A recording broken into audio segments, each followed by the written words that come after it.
So Lenny and I are going to kick us off today, and we're going to be talking first about suicide, teen suicide, and then we'll move into talking about self-harm.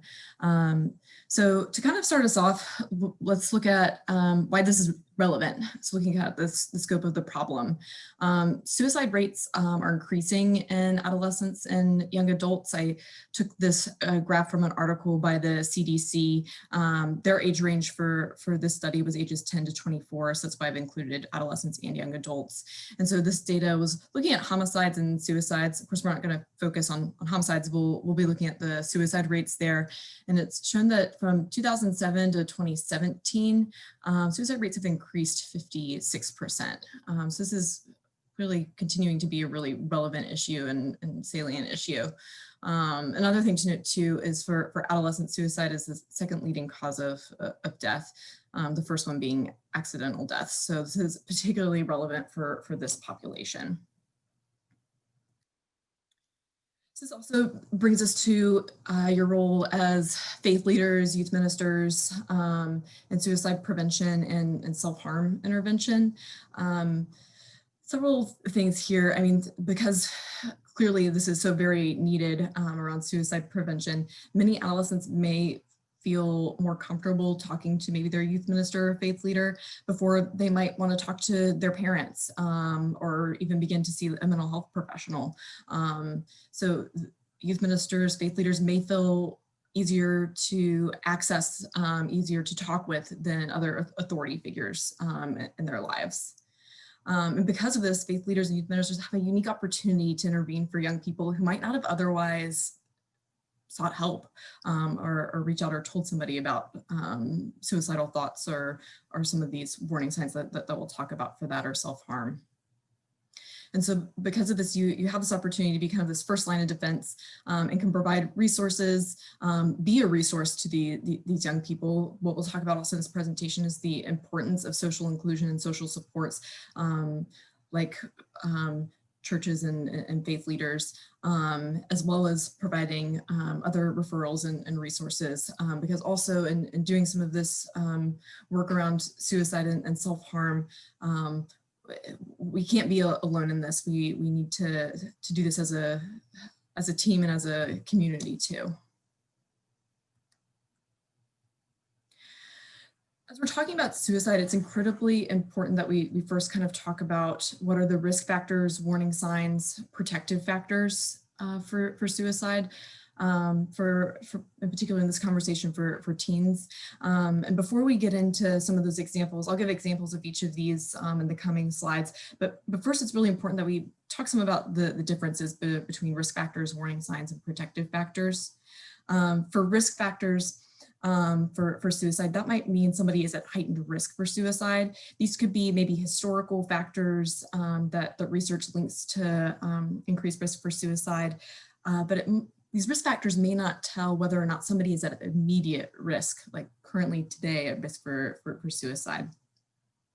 Whereas our warning signs, these are signs that somebody might be more at immediate risk for suicide. And so an example that I sometimes give for this, for talking about the difference between these risk factors and warning signs, is sometimes it can be easier to conceptualize thinking about a heart attack, for example. So risk factors for a heart attack might be smoking or high cholesterol. These are factors that research has shown makes it maybe more likely that somebody is going to have a heart attack. The same thing is true for suicide risk factors. There are these certain factors that have been shown to be linked to increased risk for suicide. Whereas the example for a heart attack for warning signs, some warning signs of a heart attack might be shortness of breath, chest pain. Those are signs that somebody is in the current and the present, possibly having a heart attack. Same is true for warning signs for suicide. These are signs that somebody in the present is at immediate risk for suicide. And then the last one here we have is protective factors. And so these are factors that may decrease a person's risk for suicide, may buffer individuals from suicidal thoughts or behaviors. So moving into specifically what is that for, these are also, a lot of these are also true both for adults and adolescents, but in particular, like thinking about the population of teens. Some risk factors for suicide might be family history of suicide attempts or personal history of suicide attempts, or maybe other exposure to violence or other aggressive disruptive behavior. In the coming slides, Lenny's going to talk a little bit about how we understand suicidal thoughts and behavior, and she'll touch on some how, in particular, harm directed at the self, whether that's self-harm or some of these other examples, other suicide attempts, how that might affect a person's risk for suicide in the future as well. Impulsivity. Sometimes suicide attempts are not always well thought out long-term plans. They might be impulsive acts at times. And there's a large percentage of suicide attempts that are impulsive. And so in particular, I think with teens and adolescents, knowing that where they are developmentally with their brain development, impulse control is one of those things that's developing throughout adolescence. And so we know adolescents are particularly vulnerable because they are going to be more impulsive than adults are, just due to where they are developmentally. And I think in particular with where adolescents are developmentally, not only is there not as much impulse control for where they are, also life is getting more complicated, right? As you're moving into middle school and high school, relationships get more complex, emotions can be more intense, and sometimes the skills aren't quite caught up with how maybe complex things are. And so this population is more at risk for suicide, and later on we'll talk about self-harm, because life becomes complicated and difficult, and they maybe don't quite have the skills just yet to manage that. Access to firearms is a huge risk factor, just the lethality of firearms. And it can be incredibly important for us to, as we'll talk about later, for assessing for suicide, making the environment safe is incredibly important, and reducing access to those lethal means.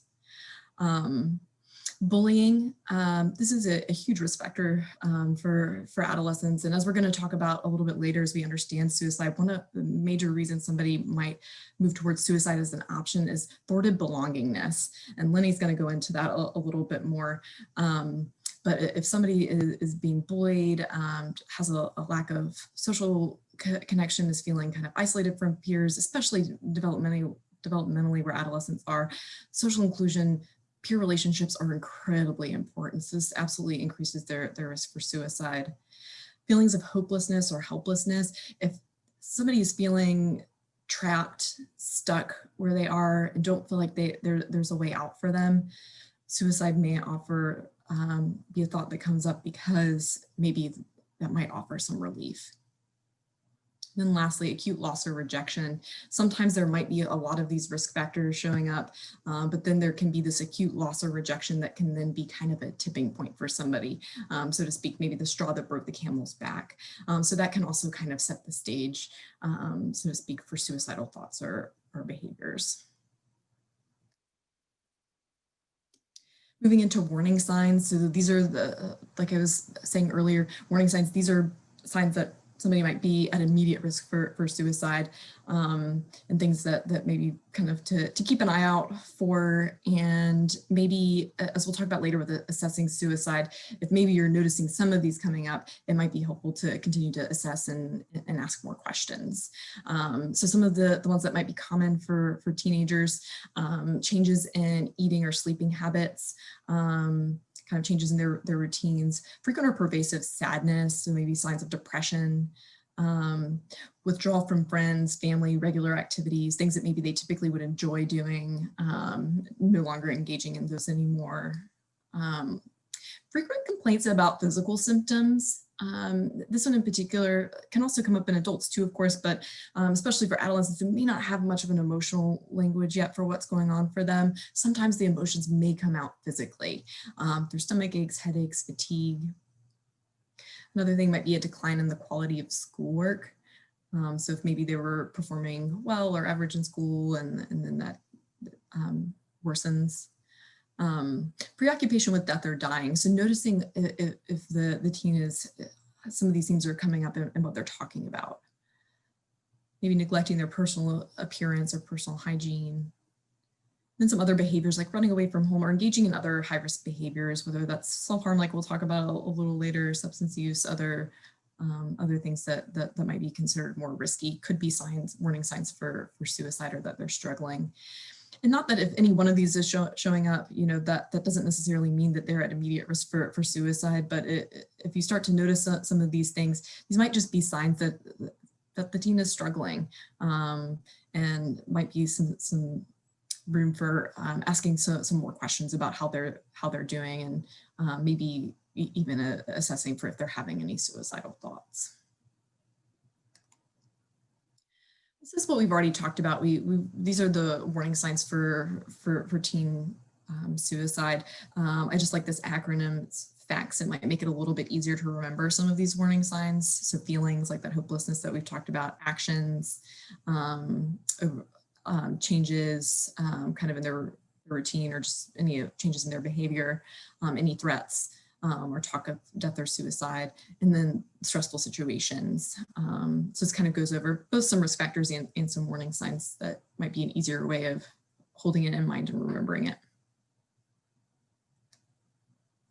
Lastly, we'll talk about protective factors. And again, these are things that might decrease somebody's risk for suicide. So contact with providers, these could be healthcare professionals, having follow-ups related to that, effective mental health care, and access to a variety of clinical interventions. The same type of intervention may not work for everybody, and different people have different issues going on and might require different types of therapy and interventions. So having quality access to that is a huge protective factor. Strong connections to individuals, family, community, and social institutions. This one's incredibly important. And as I think about our faith communities, this is kind of where that comes in. If people have a good faith community, good relationships with their youth ministers or faith leaders, that's a huge protective factor if they're feeling connected to adults or other peers their age, and they're involved in some sort of community. Lenny will also talk about that a little later, as we're talking about a huge component of considering suicide as an option is that thwarted belongingness, not having that sense of belonging.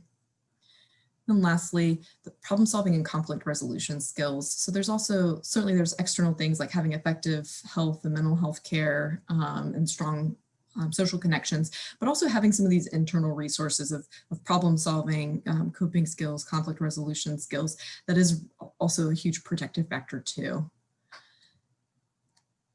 And then essentially what we want to do, what can be helpful about knowing some of these protective factors and risk factors are modifiable, things that we can help bolster. And for protective factors, there's some of these that we can maybe change and increase and try to connect to resources and increase support in some of those areas.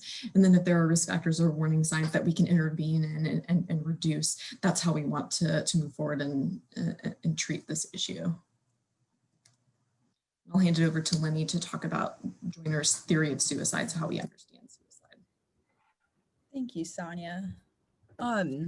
Yeah, so we just wanted to talk a little bit about theory of suicide, because having a theory in mind can help breed understanding, and the hope that understanding can help to breed compassion and empathy for the suicidal wish, which we just think is essential in working with people with suicide.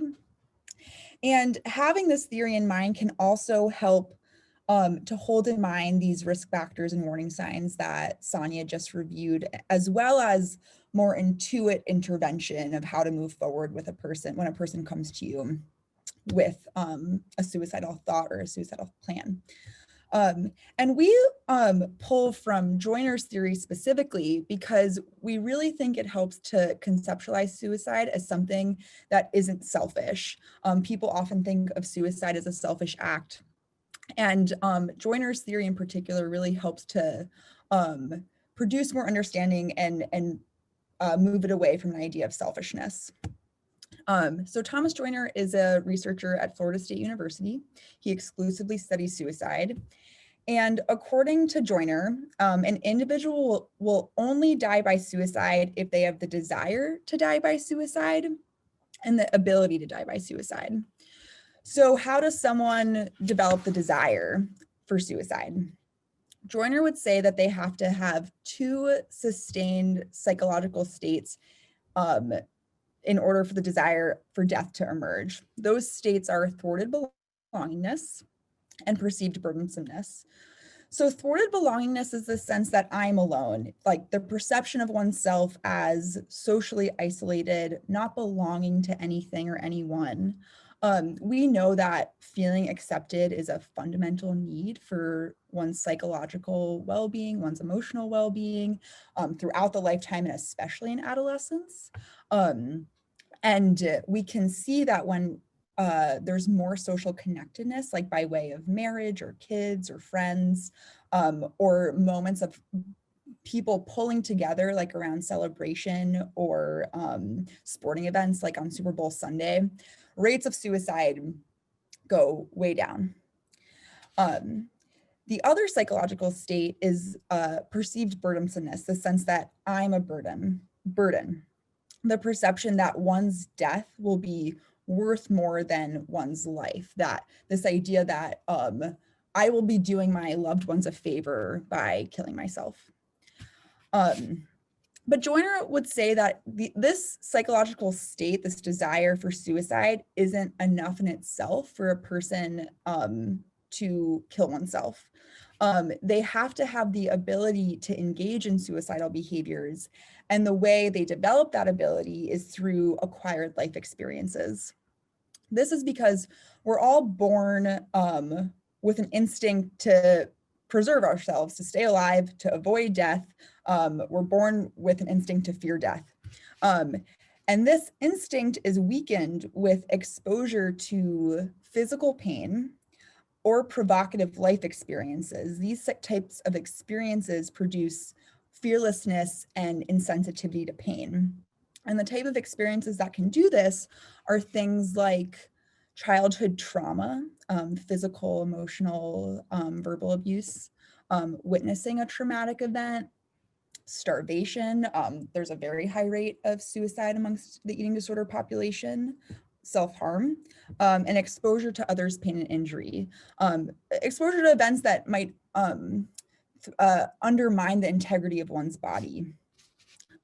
And so what we know from this theory is that you can't treat depression with the expectation that suicide will go away. You have to treat these things, specifically this hopelessness, this feeling of not belonging, in order to prevent suicide from happening. We go to the next. Thank you, Sonia. And so again, we hope that having this theory in mind can really help to have empathy for the suicidal wish. And having empathy for the suicidal wish doesn't mean you agree with it. It doesn't mean you're encouraging it. It means that you have an understanding that this has felt like the only solution to unbearable pain. And offering people this sense of feeling felt, of feeling understood, this is what leads to hope and leads to change. And so that being said, please have empathy for yourselves as well. Suicide is a scary thing. It evokes a lot in all of us. And I can imagine in this group of people listening right now, you either know somebody who has suicided or know somebody who knows somebody. And so it's reasonable to have a wide array of emotional reactions. Breeding empathy and compassion for yourself will help do so for the people that you're working with. But some common feelings that might come up might include anxiety and avoidance, really just wanting it to go away, for it just to not exist. Maybe feelings of hopelessness, the thought that there's nothing you can do to help or make it better. Contempt and hostility are very common feelings that come up around suicide, feeling like, why are you doing this to me? Why are you doing this to your family, your community? And defensiveness. What if I get sued? How will I be implicated in this if I can't help to keep this person safe? Lenny, so given what Lenny just shared about the feelings that suicide can evoke in us, Looking then at how we might respond to somebody who might be expressing suicidal thoughts is really important, because it could be quite easy. I have some examples up right now of invalidating responses. And these responses are typically a lot of times maybe about some of the feelings that suicide is evoking in us, and this desire to help the individual and persuade them not to be having those thoughts, or not to engage in these suicidal behaviors. These invalidating responses come from usually typically a very, very good place, and absolutely makes sense. And I mean, most of us have even said some of these things. If we've been with somebody who's been suicidal, these may have been things that we've all kind of said at some point. But looking at these examples of invalidating responses, sometimes it can still, these can be actually, so these responses can make it even more difficult maybe for the person to share more about their suicidal wish, or to open up more, and to want to work on these, or share these with other people. So these are some examples that probably encourage you not to use, because sometimes these can come across more as like not getting it, not understanding, more based on trying to persuade the person out of feeling the way they're feeling. And sometimes the more that we try to persuade somebody out of thinking these thoughts, or having some of these feelings, the more we actually push them to stay in those thoughts and feelings. It's actually what Lenny was talking about, that we need kind of acceptance in order to move towards change. So instead, what we suggest is coming from a place of empathy, understanding, and validating responses. And these are likely already like counseling skills that you guys are already have. It's just holding in mind when there's something kind of this scary, big, and difficult, that this is also going to be a helpful way to respond in this moment too. And so when I think about validation, it's not, I think it's really important to say that it's not agreeing with. It's not saying, yes, I think this is a good idea that you're thinking about suicide, or that's the solution. It does not mean agreeing with. It means accepting and being open to those thoughts and feelings. And gosh, that maybe from where they are, it makes sense that they're kind of thinking and feeling this way. So I have some examples of ways to respond if a teen, or honestly anyone else. These are going to be helpful ways to respond if somebody's expressing suicidal thoughts. So gosh, you must be really hurting right now if suicide is on your mind. Like validating, like, gosh, the emotional space that they must be in. Given all that you're going through, it's not surprising that suicide is on your mind. So again, it's like that acceptance of how they're feeling, that these thoughts are coming up from them. Not that you're, again, agreeing with suicide as being a good idea, but validating, like, gosh, maybe it makes sense that this is how you're thinking. It sounds like it's hard for you to imagine things ever getting better, right? So validating, like, that, gosh, they're feeling really hopeless. And it's normal to want relief from suffering. Can we talk about ways to manage other than suicide? And so this can be a place of both validating where they are emotionally, while also moving forward of like, okay, acknowledging, accepting this is how you're thinking, how you're feeling right now, and how can we work together and also move forward.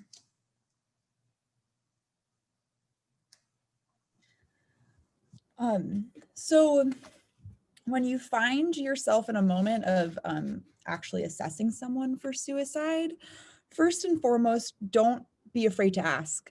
The concern that talking or asking about suicide will provoke suicidal ideation or suicidal behavior is not supported by evidence. If it's there, it's there, and if it's not there, it's not there. So just very simply, don't be afraid to ask. And the next point is, and much easier said than done, but do your best to maintain your humanness. You've found yourself in this conversation likely because this person trusts you and really feels like they can rely on this relationship. So you can maintain the same qualities that brought them here, like your empathy, your patience, a calm demeanor. Avoid minimizing the person's concerns or overreacting or showing any disapproval. It's important in these moments to put aside any feelings you might have about suicide in order to get the information you need to eventually ensure that this person gets the treatment they need and to keep them safe. And so when you're asking questions to assess a person for suicide, you can be remembering the warning signs and risk factors that Sonia reviewed. And you can ask questions progressively like you might in any conversation, where it goes from more general questioning to very present moment, what's happening right now. A more general question might be, sometimes people feel that life is not worth living. Can you tell me how you feel about your life? And then maybe asking questions more specific to death. Have you ever thought of harming yourself or taking your own life? And then present moment, are you thinking about killing yourself? We encourage you to practice with a colleague or a friend asking these questions. This is not the sort of thing that we talk about in daily life. Again, this is a very loaded subject, and it can just be really helpful to have the experience of feeling like what it feels like to say these things in your body, and working to find language that feels authentic to you while also being direct and getting the information that you need. And so you've asked these questions, and then maybe you get some more information about what a person is thinking about suicide. And once again, respond with understanding and acceptance, which is, I want to validate, this is a really hard thing to do with. If someone is letting you know they're thinking about killing themselves, it's really scary. But if you can hold on to your mind in this moment, them talking about suicide is in and of itself a helpful thing. This, they're talking about suicide is a move towards safety, whether it's conscious or unconscious for them. It would be much more concerning if they weren't talking about suicide and they were in fact experiencing suicidal ideation. So if you can hold on to your mind in these moments, this is a move towards progress and safety. So whether you are presented with passive suicidal ideation, meaning the person just has fleeting thoughts about wanting to die, or a more active plan, it's really important to acknowledge you are limited in your confidentiality. I think especially with adolescents, by breaking confidentiality and telling their support system, telling their parents, getting them treatment, it can really feel like you're the bad guy and really feel like a betrayal. But really, again, you can hold on to your mind that this is a necessary step to getting them help and getting their environment to be safe. If you determine through your assessment that you get information and you don't trust that this person is safe to be left alone, if they really seem at imminent risk, you can be extremely transparent with them, and we recommend you be transparent with them about what the plan is, that you will not be leaving them alone, that you will be contacting their parents, their family, you will be calling 911, escorting them to the emergency room, things like that, keeping them informed about what the plan is. And again, knowing that in this moment, it won't feel good, and this is a move towards getting help.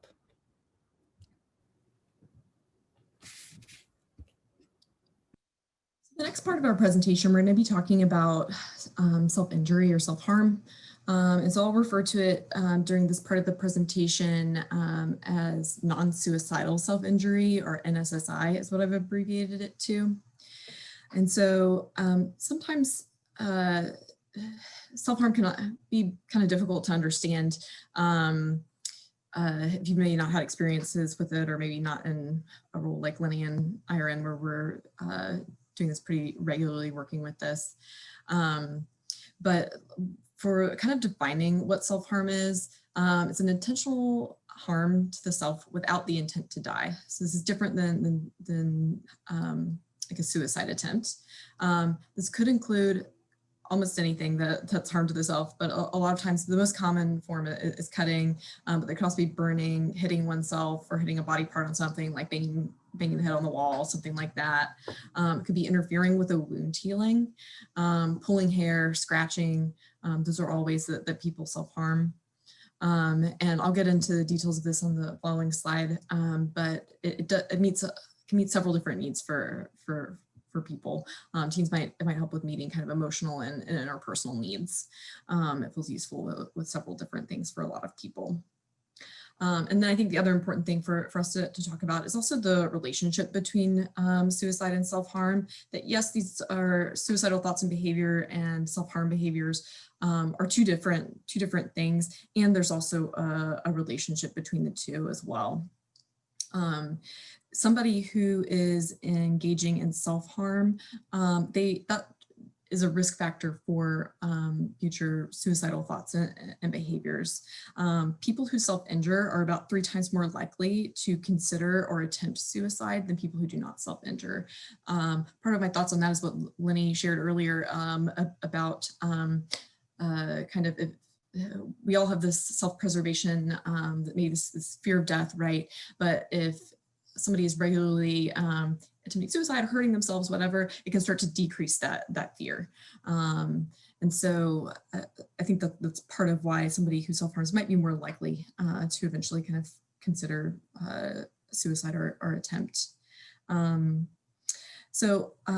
I was saying, self-harm, the individual, the teen is not trying to suicide. There's not that intent to die that there is with the suicide attempt. Although there can be times, a need that it might be is like if somebody has suicidal thoughts, it might be a way of trying to stop those or kind of managing those. Another important thing to note too, though, is that with self-harm, a lot of times it can increase in severity over time. And so if you're seeing somebody who's maybe started self-harming several years ago, the severity of use, like if it's like cutting, how deep their cuts are, or where they're self-harming might change and increase in severity. And so something to watch out for is even we need to be aware of is even with self-harm, even though their intent might not be to die, if it's increased in severity to the point there can sometimes be self-harm that maybe is life-threatening or even may need kind of medical attention or help. And just noting that we do see if there's not intervention, we often see that the severity of self-harm can increase. Okay, so let's get into why people might self-harm. Again, this can sometimes be a difficult thing to understand, but people can self-harm for many different reasons. I'd say probably the most common reason that people self-harm is for emotional relief. They have, most of the time, people who are engaging in self-harm, their emotions are overwhelming and feel out of control. They may have a lot of anxiety, sadness, fear, shame, all kinds of different difficult feelings to manage. And self-harm can be a way, engaging in self-harm actually provides that emotional relief. It can also be a way to punish the self or express anger or hatred towards the self. This is where some of the interpersonal stuff can come in. Sometimes it might be for the teen or adolescents, maybe it's really hard to be angry at other people, or there might be interpersonal difficulties, and they turn that inward. So it can be a way of expressing anger or hatred towards the self. Another thing is it can often be maybe a way to feel something. Somebody who's maybe been avoiding or suppressing emotions for a while might start to feel kind of numb. And it also doesn't feel very good to just be numb all the time either. And so self-harm can be a way of dealing with that and a way to feel something. It can also be a way to communicate something to either the self or to other people. And so it might be a way to, for the self, it might be, gosh, my pain is real. Like it's hard to know that like, gosh, this emotional pain that I'm in is very real. And so self-harm makes it real to them. Or it might be a way to communicate something to others, maybe express their need for help. And then it can also be, as I mentioned earlier, possibly a way to manage suicidal thoughts as well. Some people use it as a way to cope with that. And typically, I think it is really important to understand these reasons why people self-harm, to think of it as a way, especially like thinking about teens and adolescents. Like I was mentioning earlier, lives are becoming more complicated. There are people who are just more sensitive than others and maybe feel their feelings more deeply, and emotions can be more overwhelming and feel just more out of control. And this is their way of trying to manage. They may not have the skills for managing emotions or all these difficult feelings or interpersonal things that are coming up for them. And this is their way of problem solving, of trying to do something to help them feel more in control and to feel better. And they may not have the internal or external resources in their lives to to naturally develop some of these other skills. And then because of that, there's often ambivalence about stopping self-harm. Because this has been helpful with emotional relief, maybe to feel something, to communicate something to themselves and others, and they may not have the skills to do these things in healthier ways. There's usually a lot of ambivalence about giving up self-harm. So just to acknowledge that is there for a lot of teens and adolescents.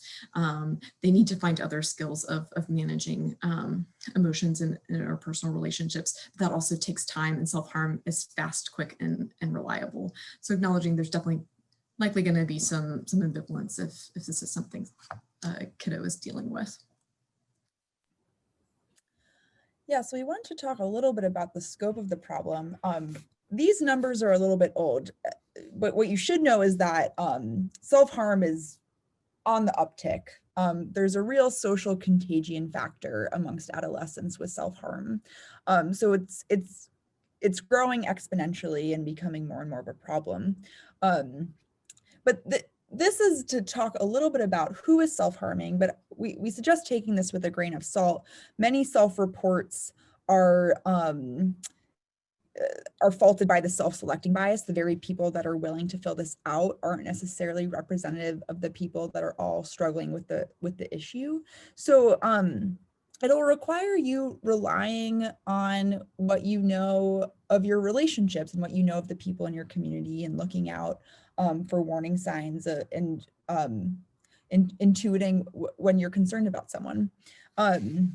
But adolescents are the most likely to engage in self-harm. It steadily decreases into adulthood, but 13 is typically the average age of onset for the first incident of self-harm.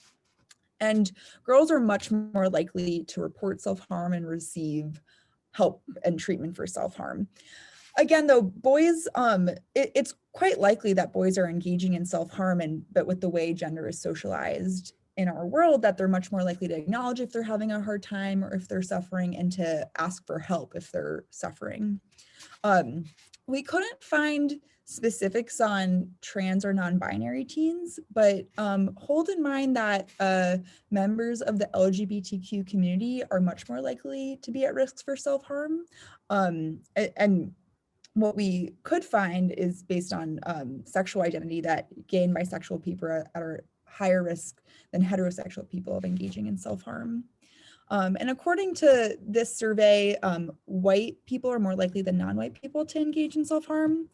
But again, higher SES white communities tend to be studied more, and we tend to craft our mental health care around pretty homogenous groups of people. And considering that mental health is so stigmatized, we might not have a better understanding of how this is showing up in other racial minority communities.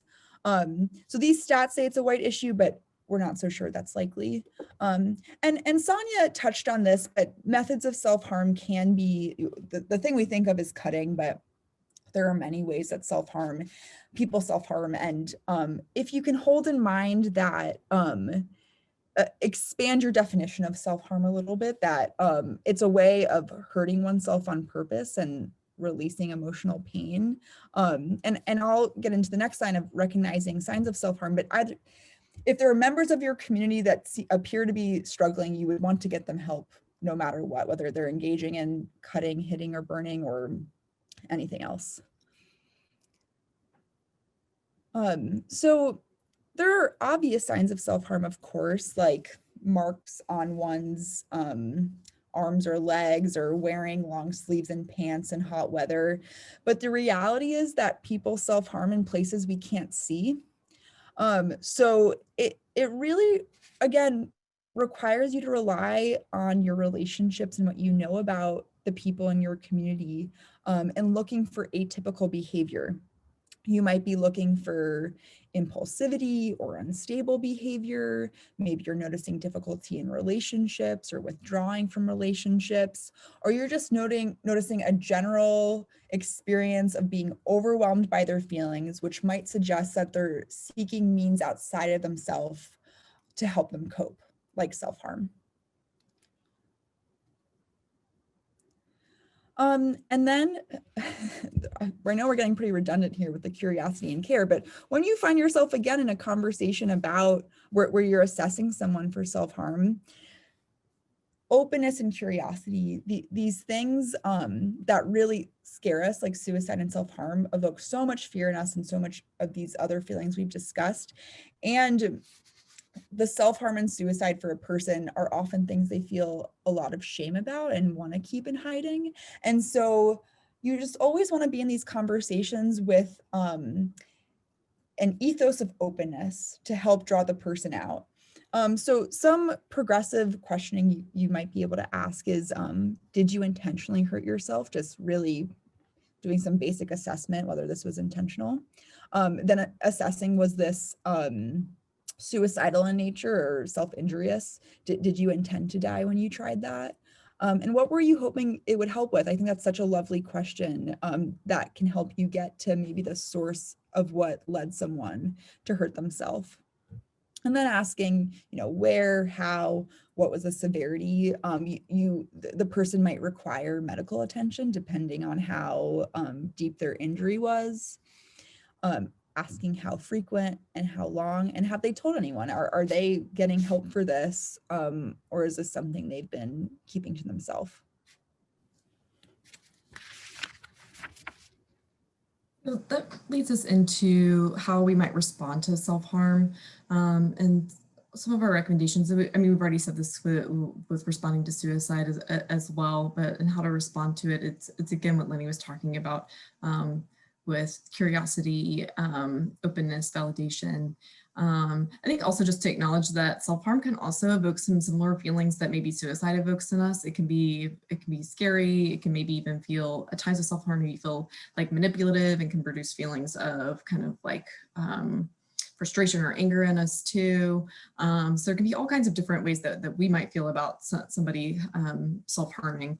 It's important that we manage those emotional responses too, so that we can be most helpful to the teen, to the person in front of us, so that we're maybe not reacting out of some of those feelings, but are able to respond in a way that's actually most useful to them. Just like I talked about earlier with responding to suicidal thoughts in teens, like having a validating response versus invalidating, or trying to persuade them out of engaging in that behavior. And again, validation does not mean that you agree with it. Does not mean that you're saying, yes, I think you self-harming is a good idea. No, you're validating how difficult, overwhelming, maybe emotions are, or just like whatever it is that it's feeling helpful with, you're validating that part. And so really coming from a understanding, curious, validating place. So I have some responding to self-harm do's and don'ts. And so starting with the do's, because I think a lot of times that's actually a little more useful. Just like we talked about curiosity instead of judgment, or even acting surprised, to really have a space of listening. And I think that's one of the most important parts of curiosity, is opening up space for the teen to talk, so that they have space to express what's going on for them. And at the same time, even with that, you can still express care and concern, and letting them know that you do really care about them and you are concerned about the behavior. But also at the same time, there's a difference between expressing that care and concern and maybe invalidating or persuading. And I think, again, coming from a place of empathy, understanding that that is their way of coping with the pain that they feel inside. And another piece of like helping them identify healthy coping strategies. So addition is better than subtraction. So instead of saying, I'm going to take away this thing that's really helpful for you, and that you've been using as a way to manage, instead, what are some other things that you can do instead of self-harm? Maybe it's like calling your friends and talking to them on the phone. Maybe it's coming to youth group, or whatever it is, that might be kind of a healthier option for them. Or maybe we call it distress tolerant skills. Maybe it's listening to music, or going on a run, or doing something else. And then another important one is like discover their personal strengths, point those out, encourage them to use those strengths. It's actually much better to come from a strength-based perspective versus like what they don't have or what they're doing wrong. Teens are going to respond better to that positive reinforcement versus punishment. And then also to a possible option, it might be to offer to accompany or introduce the adolescent to a therapist. So if this is somebody who isn't seeing a mental health professional and might benefit from it, and they have a strong attachment to you, it may be helpful to see like, how can I best help this person kind of connect with a therapist, or kind of, I like to think about this as whenever working with an individual who's really struggling, having a team, and that might include their faith leader, youth minister, faith community, as well as a therapist, psychiatrist, or other members of the team. And then here's the don'ts. A lot of these kind of correspond with all the things that we've already talked about that are helpful things to do. So don't act shocked or appalled by the behavior, or anything that might induce kind of like guilt and shame, like what did you do to yourself, or might kind of come across as judgmental. It's okay to not agree with them or the behavior. Again, you don't have to validate what isn't valid. And again, don't promise the adolescent that you won't tell anyone else if they share information about self-injuring, even though that can be quite tempting. Like Lenny was discussing earlier, you very much do have limits to your confidentiality. Also not use, like I was saying earlier, using positive reinforcement, much better than punishment or negative consequences, and not making kind of like deals for the adolescent to stop. Or any kind of promises that you can't keep to the adolescent. You want them to have an open and trusting relationship with you. So a big part of the intervention for self-harm, a big part of it is talking with parents. And so if they've told you and their parents don't know, it might be like validating for the teen that's going to be difficult to their parents. And you still need to share that information with them when it's about safety concerns. It might be that you kind of talk with them about how to approach it, like talking with the parents with the teen, or maybe you talk with the parents alone and you give the teen like that option. Like, we do have to tell your parents, but here are some options and how we can do that. I can be there. You can be in the room and we can all talk together with your parents, and either you can share it or I can share it, or I can talk with your parents alone and share it with them. And then we can like bring you in later, talk about it together. You can offer them some different options for how to go about that.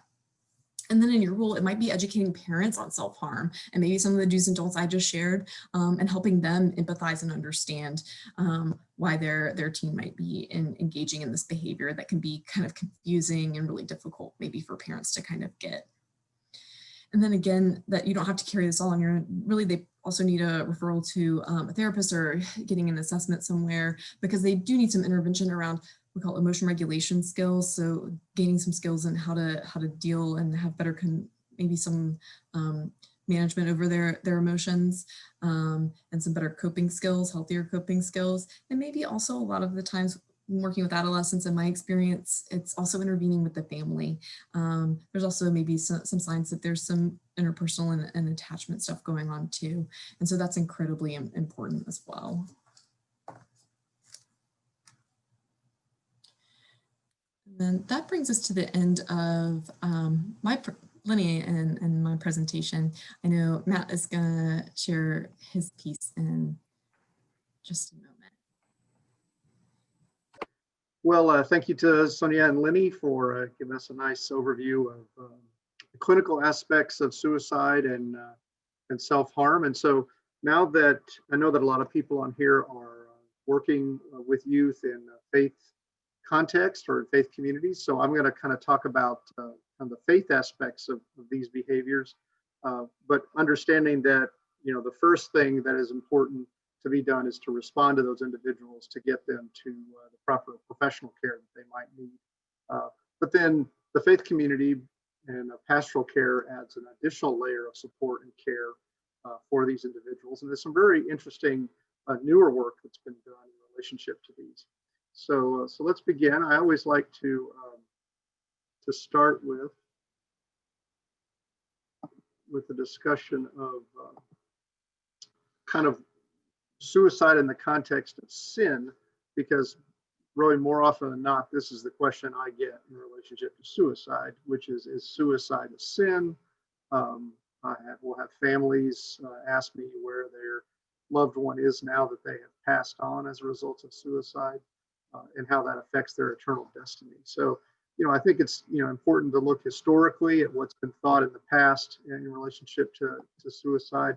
I mean, if you look at any of the Abrahamic faiths, Judaism, Islam, or Christianity, you find that historically that suicide has been thought of as a sinful behavior. In many instances, the individual was not allowed to have burial rights, was thought to have a negative eternal destiny. In the Talmud, the Jewish rabbis felt that suicide was a violation of Genesis 9, where really it's, God would require the life of a man for taking the life of a man. And so they saw that as a reference to where suicide would fit in the context. Not that that verse necessarily was specifically about suicide, but that would be the context that God would punish the individual who took a life, and that included their own life. In Christianity, the thinking around suicide as sinful behavior primarily comes from two individuals, and that's St. Augustine and Thomas Aquinas, the philosopher theologian. Augustine felt that suicide was sinful because it was a violation of the commandment, "You shall not murder."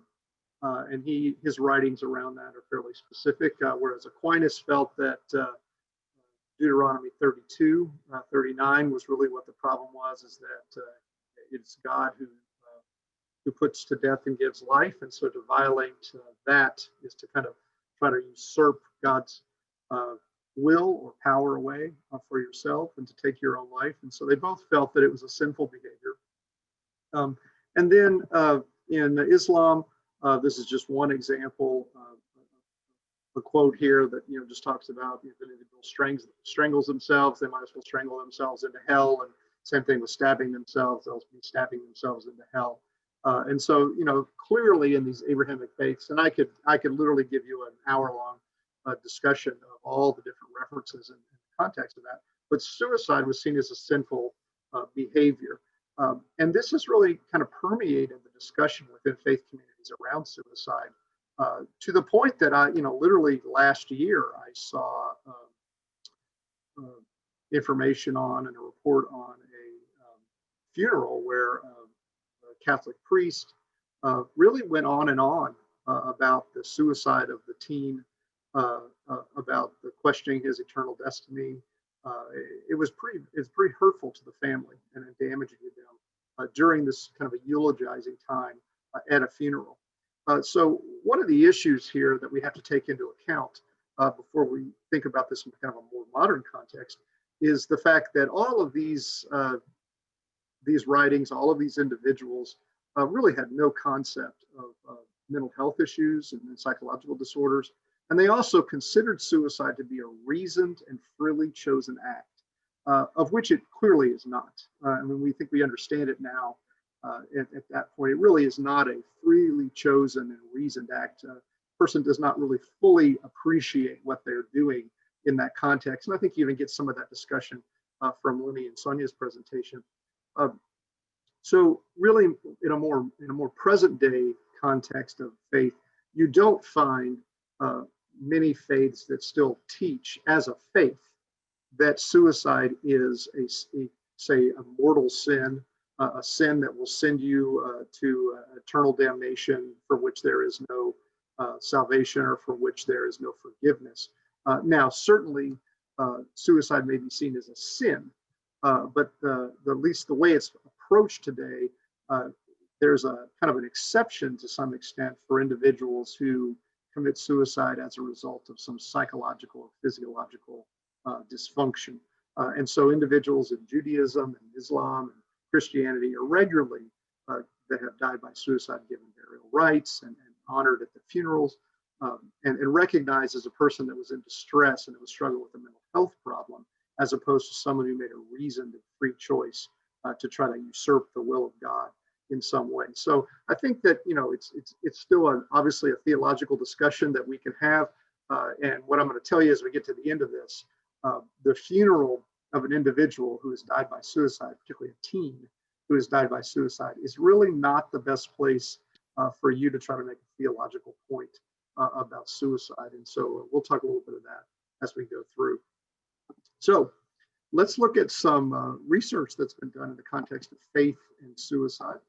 The first, a couple of studies that have looked at individuals that self-report as being a person of faith and its relationship to the prevalence of suicide or suicidal thoughts in those individuals. This is a very interesting article that came out last year, looking at a wide variety of things. But one of the things I looked at is religion and suicidality, and they'd ask individuals, do they have a specific religion? And this is a kind of a faith tradition neutral study. They just had a religion. It doesn't matter what religion. And you can see that they did find a statistical difference between individuals who have a religion and those who do not have a religion on both their suicidal ideations and their lifetime suicidal ideations, the 1-year suicidal ideations, the lifetime suicidal ideations, and the lifetime suicide attempts. So you also have to kind of put in context that a vast majority, or a very large number of people, millions of individuals a year will have suicidal ideations, thoughts of suicide. A much smaller number of those individuals will actually make a suicide attempt. And an even smaller number of those individuals will actually die as a result of suicide. So suicidal ideation occurs in millions and millions of individuals in the United States every year. So this is a very interesting study looking at suicidal ideation, where we find that self-reporting as an individual of faith, a person having a religion, actually demonstrates that indeed there's almost seem like a protective factor. And I want to show you one more study that's kind of related to this, and then I want to kind of talk about why that might be that we're seeing that. So this is I still find to be a fascinating study. There's all kinds of things wrong with this study, but I won't get into that. But it's a really interesting study, and nothing like it's really ever been done before or since. But these individuals went through and they looked at countries where there was a predominant faith for that population. So for instance, for some reason, they did not include Israel. So I put that arrow in there for Judaism. So a country like Israel, where virtually everyone in the country is one faith, and the country is seen as that country is seen as that faith. And they looked at suicide rates for men, women, and overall. And indeed, they found that for countries that have a kind of a predominant religion or faith, that there is a lower rate of suicide in relationship to countries who would be seen as more atheistic, like say Russia, for instance. It's not to say that everyone in Russia is an atheist. It's just we're looking at the predominance of the country. And so you can see there that obviously the Muslim countries had the lowest rate, and of the faiths, and the Buddhist were the highest. And so if you look at the Abrahamic faiths, you can see that they're lower overall. Now, why would that be?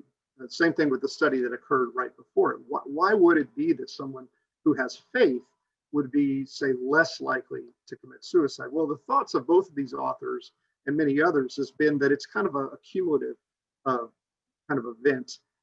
One thing is what I began talking about. Individuals are fearful to take their own life who are people of faith because they're afraid of what their eternal destiny might be. And there's an aspect of that certainly in this.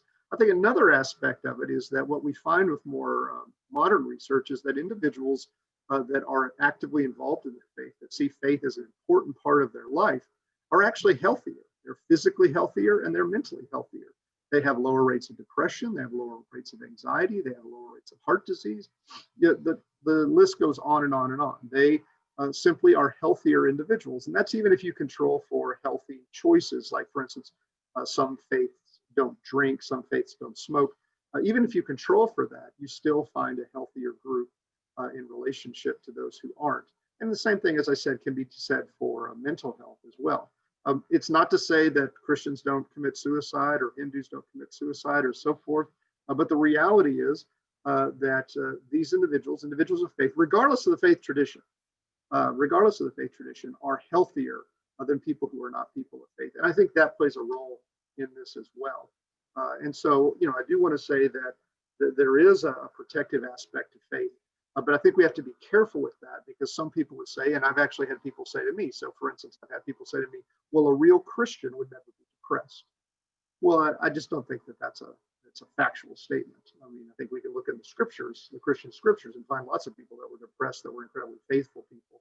And I'm actually going to show you some people from the scriptures that had suicidal ideations that I think anyone would say were incredibly faithful individuals. So overall, suicide is lower in individuals who are people of faith, but certainly not absent. And an aspect of that is certainly the protective aspect of faith. But I will tell you that it depends on what you believe. And so getting into some even more recent research, this requires a little bit of discussion. This is originally some research that was done by Paul Frosch and individuals at the Baylor University's college or Department of Sociology, looking at the Baylor Religion Survey. And what they found is that regardless of faith tradition, individuals tend to see God, the image of God, along two dimensions. A dimension of engagement. God is either more or less engaged in your daily life, and God is more or less judgmental. So he has rules for you and is more or less kind of judging you. And so if you look at those two dimensions and you kind of put them as a cross, you actually find that pretty much everyone in the context, regardless of the faith that they hold, sees God in one of these four quadrants. Okay, and so they either see God that is more engaged, less engaged, more judgmental, less judgmental. And if you look at those, what my friend Paul refers to as the four gods, you have the authoritarian God, which is engaged in world affairs, but he's angry at humanity's sin. So he's engaged, but he's judgmental. The benevolent God is engaged in world affairs, but it's less judging, but he does, have some absolute standards of right and wrong. But he's engaged, but he's not as judging as the authoritarian God. The critical God, he monitors world affairs with a very judging eye, but he never intervenes. There's no miracles, there's no thunderbolts. So he's judging you all the time, but he really doesn't care enough to get involved in your daily life. And then the distant God, which is really the God of deism, which is an aloof God that just kind of wound everything up, and now he's gone off somewhere into the universe. But he really doesn't judge you, but he's also certainly not involved in your life in any way. And so regardless of the faith tradition, these studies have found that individuals fall into one of these, or people will see God as one of these images. And we've done a lot of work around that, so looking at individuals in different positions of distress. And what we find is when individuals are in distress, and when I say distress, for instance, we looked at individuals who had recently been arrested and put into a drug court situation, or individuals that were in prison, or individuals that were struggling with psychological disorders, or things like that. People that were in distress. They will tend to move towards the critical God or the distant God images. And again, the more important dimension is the engagement. They tend to see God less engaged in their life than when things are going well. Now, what recent research has shown is that when individuals hold critical God images or distant God images, the God images of the less engaged God, they are at a higher risk for suicide than individuals who hold more engaged God images. So say if you believe even an authoritarian God, a God that's very engaged in your life but very judgmental, you would have a lower risk for suicide than those that hold critical or distant God images. And these are when we look at individuals that are in distress. And so everyone, lots of people are going to hold different ones of these, but in distress, when individuals hold critical God or distant God images, they will show higher risk for suicide. And there's some really nice research done in the last year looking at individuals in different levels of distress, recoveries from substance use, things like that. Now think about it for a moment. If you believe that God is unengaged in your life, particularly if you believe God is unengaged but judgmental, we find the mental health outcomes for individuals that believe in the critical God are the worst of all the outcomes. But if God is unengaged in your life, well, then that really kind of takes away a lot of those things that I talked about before in the context of the protective aspects of religion. If you believe God doesn't care about you, well, then what does it matter what your eternal destiny is? If you believe that God doesn't care about you, there certainly is no protective or beneficial factor from religion that's going to help you be more healthy or have a better outlook on life or things like that. So one of the things I would say to those of you who work with youth in a faith context is this. When you're working with a youth that have had suicidal thoughts, or a youth that has had suicide attempts in the past, or a youth that might be struggling with some type of mental health problem that might cause them to be at a higher risk for suicides, it's very important that you know what God image they hold. If they hold a critical God image, they believe God is a punishing God that isn't really involved in their life, or a distant God, they're at a higher risk. And it's your opportunity to begin to move them towards a more engaged God, helping them understand that God is engaged in our daily life, that God is a benefit to our life, that God is a comforting source in our life. And so that's a wonderful opportunity for pastoral care to help move them in that direction. Now, it doesn't mean that if a person holds an authoritarian or benevolent God image, they're not going to be at risk for suicide, but you will have lowered their risk, because that's what the research is showing us. The research is showing that for those in distress that hold these more engaged God images, they're the lower risk. So it's a wonderful opportunity for pastoral care. So you can really see a kind of a synergy between professional mental health care that might be working with them on negative thoughts or depressive symptoms or self-esteem, the type of things that Lenny and Sonia have just talked about. And then you have the opportunity to work on their God image, so giving them a foundation of kind of comfort and care that can support them as they deal with distressing situations. Now, another opportunity for pastoral care, and I always like to help people connect to the scriptures, is to show individuals that within the scriptures, this is from a book I wrote that is primarily focused on Christian faith, but certainly a number of these individuals are recognized across the Abrahamic faiths as faithful individuals, showing them individuals in the scriptures who struggle with suicidal thoughts. Job is a perfect example. Job is in tremendous suffering, and in the 3rd chapter of Job talks about almost very modern descriptions of not wanting to be born, wishing God would kill him, wish he had been stillborn, wish he had died, wish he would die, I want to die. He uses very kind of modern descriptions. I've actually had clients use some of those same descriptions when I've seen them about their suicidal thoughts. And so, but here's an individual, it's a very faithful individual. And all of these individuals here, when they have their suicidal ideations or thoughts of suicide, their hopeless time, where they think that death is the only way out, and they cry out to God, God answers them. So this gives them, the individual that's struggling, it gives you an opportunity as a spiritual guide to kind of help them connect, to say, look, faithful individuals have struggled with suicidal ideations. And when they cried out, God was present with them. God did not judge them. God cared for them, comforted them. And it's just another opportunity for pastoral care. It's also another opportunity, back to what I just talked about a moment ago, to help those individuals recognize that God is an engaged God, that he's involved in their life, as opposed to the distant and critical God that isn't engaged in their life. Because here's examples of God being engaged in individuals' life who are having a similar experience as they might be having. So pastoral care is a very important supportive part of kind of the therapeutic aspects of helping individuals that are struggling with suicidal thoughts, and you have a real important role to play in that. Now, if we move forward and we talk a little bit about self-harm, we find very, very similar data. Again, a very recent study has looked at positive and negative religious coping. And I have some of the items here from a scale of positive and negative religious coping to give you an idea of what that is. Positive religious coping, we all have coping strategies and coping skills that we use in times of distress. So when we get stressed out, maybe I eat too much. That would be a negative coping strategy. Or maybe when I get very stressed out, I like to sit down and talk with a friend. Well, that would be a positive coping strategy because that helps me with my stress. But there are also religious coping strategies, and some of a positive religious coping approach would be that I look at God as involved in my situation, that he is caring for me, that he forgives me, that he wants to comfort me, that he wants to be with me. And you can see some of those items there to give you an idea. Look for a stronger, this is an opportunity to look for a stronger connection with God. God, I sought out God's love and care during this time. God is a very benevolent and caring and involved deity in my life. And then you can see negative religious coping. I wonder why God has abandoned me. Is God punishing me? I wonder if God loves me. I wonder if God is good. Maybe God's just evil.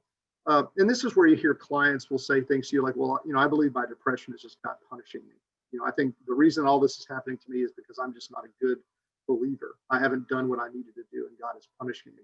That's a negative religious coping approach. And I don't think it takes a psychological scientist to realize that, particularly with what I just said a moment ago, that individuals who adopt a positive religious coping strategy will have better mental health outcomes than those who adopt a negative religious coping strategy. In fact, a negative religious coping strategy will facilitate your pathology. It will make you worse. And what we find with some newer studies that are done with adolescents that are involved in self-harm is that, much like we find with the God image, as particularly the engagement dimension, we find that teens that adopt a positive religious coping strategy for distressful situations are at much lower risk for self-harm than those who adopt a negative religious coping strategy. Again, it's not surprising. It's the engagement dimension of the four gods, in a sense. And to some extent, the judgment is laid in there as well. But the more God is engaged in your life, the more you feel that he cares about you. The less God is engaged, the more you feel he's distant and back, and maybe kind of throwing lightning bolts at you like Zeus and punishing you for the terrible things that he thinks you've done. And so this is, again, another opportunity as you work with teens, as you work with individuals, not only to ask them what is their image of God in the context of that engagement and judgment dimension, but ask them, where do you see God in the context of your self-harm, of your suicidal ideations, or your parent distress, or your academic problems? Where do you see God in the context of your mental health problem?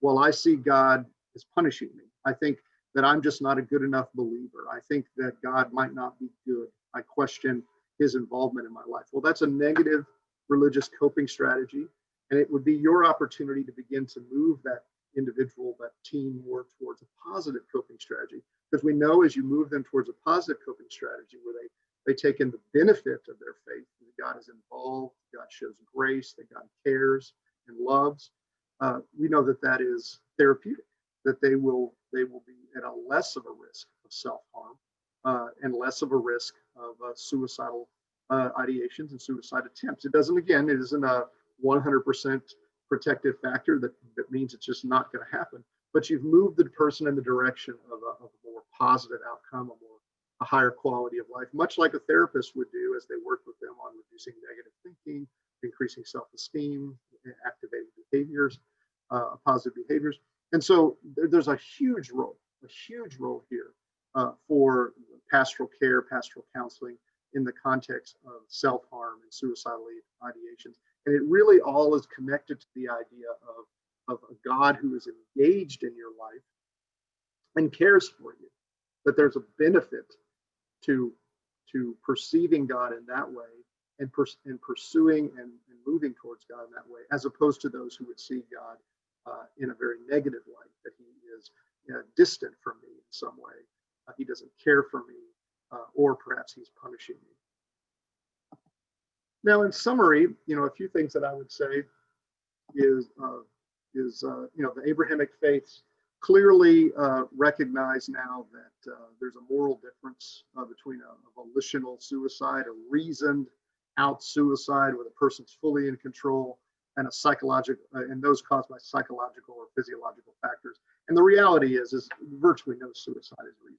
I mean, you could probably come up with some hypothetical, but the reality is the vast majority of people that attempt suicide and those who die by suicide are struggling with mental health problems at the time of it. And so we really should see them as people that are in distress, not people that somehow try to usurp the will of God. Also, individuals in distress tend to view God as critical or distant, and they are at a higher risk of suicide. And you also see the negative coping very related to that, making the teens at a greater likelihood of engaging in self-harm. So the pastoral counselor has a real opportunity to help the individual have a better sense of God's character and who God is in their life, which serves as a tremendously therapeutic and beneficial factor in their recovery and healing from these distressing times. And then finally, a supportive ministerial response to an individual's death by suicide is really one where you show grace towards the individual's legacy, and you show sympathy and compassion towards the family. I know that some of you were probably shocked that I'm even talking about this, but the reality is that there is not a year that goes by that I am not somehow shown a situation in which at a funeral or recently after the death of an individual by suicide, pastoral counselor, individual in the church is telling the family that the loved one is lost. These are not comforting things. God holds us accountable, but He doesn't hold us accountable for one single event in our entire life outside of His forgiveness. God is a forgiving God. He can forgive us of anything. And so we all have a legacy, and it goes beyond one decision, bad decision that we make related to a mental health issue. And we should show compassion and mercy towards a family that is struggling to understand what's happened to their loved one. A better description would be that your loved one died as a result of a mental health problem, because mental health problems can be terminal when they're not effectively managed or treated. That's a much more compassionate response if you want to try to explain to them what's happened, than to try to delineate the theological basis of this. And so again, pastoral care is a tremendous part of suicidal ideation, suicide, self-harm. We can turn individuals from a more negative view on God towards a more positive view, which is protective. And we also can be there in situations in which we have to comfort a family that unfortunately individual has passed as a result of suicide, to help them really honor the legacy of their loved one. And again, also see God as good, and that God cares for those who are in distress. So I will end there, and we will take some questions.